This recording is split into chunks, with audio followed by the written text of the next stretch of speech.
ମୁଁ ରବି ନାରାୟଣ ମହାପାତ୍ର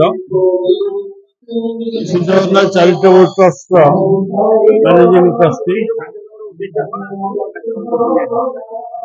ଆଜି ଆମର ହରଦ୍ୱାରରେ ଜଗନ୍ନାଥ ମନ୍ଦିର କରାହେଉଛି।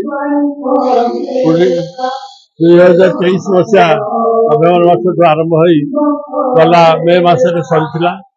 ମେ ମାସରେ ଆମେ ପ୍ରତିଷ୍ଠା କରିବାର ଥିଲା, କିନ୍ତୁ ପହଲଗାମ ପାକିସ୍ତାନ ଯୁଦ୍ଧ ସକାଶେ ପ୍ରତିଷ୍ଠା ହେଇପାରିଲାନି। ବର୍ତ୍ତମାନ ଏଇ ଫେବୃଆରୀ ମାର୍ଚ୍ଚରେ ପ୍ରତିଷ୍ଠା କରିବା ପାଇଁ ପ୍ରସ୍ତାବ ରହିଛି।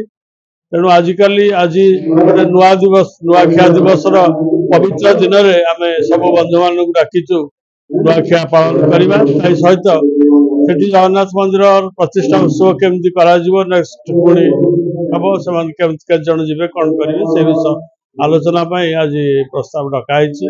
ପଶ୍ଚିମାଞ୍ଚଳର ଯୋଉ ଗଣପର୍ବ ତାକୁ ଆମର ଏପଟେ ପାଳନ କରାହଉନି, କିନ୍ତୁ ଆମେ ଏଇ ଆମର ପ୍ରତିଷ୍ଠା ଉତ୍ସବର ପାଳନ କରିବା, କଥାବାର୍ତ୍ତା କରିବା ପାଇଁ, ଆଲୋଚନା କରିବା ପାଇଁ ଗୋଟେ ଭଲ ଦିନ ତ ଦରକାର। ତେଣୁକରି ନୂଆଖିଆ ପର୍ବଟାକୁ ଆମେ ବାହାର କରିଛୁ। ଏଇ ଦିନ ସମସ୍ତେ ଏକାଠି ହେବେ, ନୂଆଖିଆ ପର୍ବ ପାଳନ ସହିତ ସବୁ এই বিষয়ে আলোচনা করিবু। বিনোদ বিহারী দাস জগন্নাথ চ্যারিটেবল ট্রস্টর সেক্রেটারি অছি হরিদ্বার ଆଉ ଭୁବନେଶ୍ୱର ଓଡ଼ିଶା।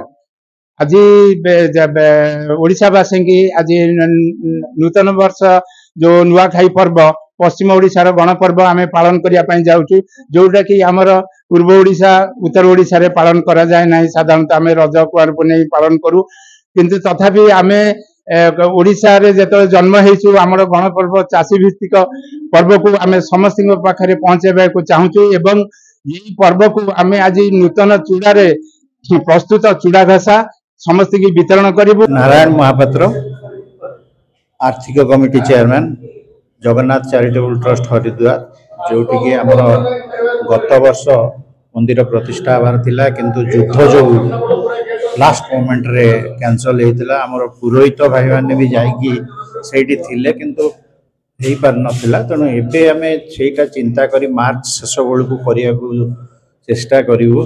गत वर्ष प्राय 100 केते जन टिकेट काटी जदिओ, किंतु शेष मुहूर्त 2 दिन 3 दिन भितर कैंसल हो गला, कारण डेहराडून एयरपोर्ट बंद हो गला।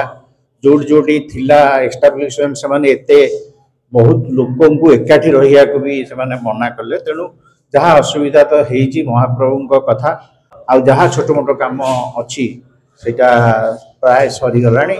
तेणु डेटा आम पुरी पुरोहित ठीक कले, आमर पूर्णचंद्र महापात्र जगन्नाथ मंदिर पुरोहित ठीक कले, आम समस्त को जनईदेवु 3 मास आगु जनईदेवु बोली आशा करूँ।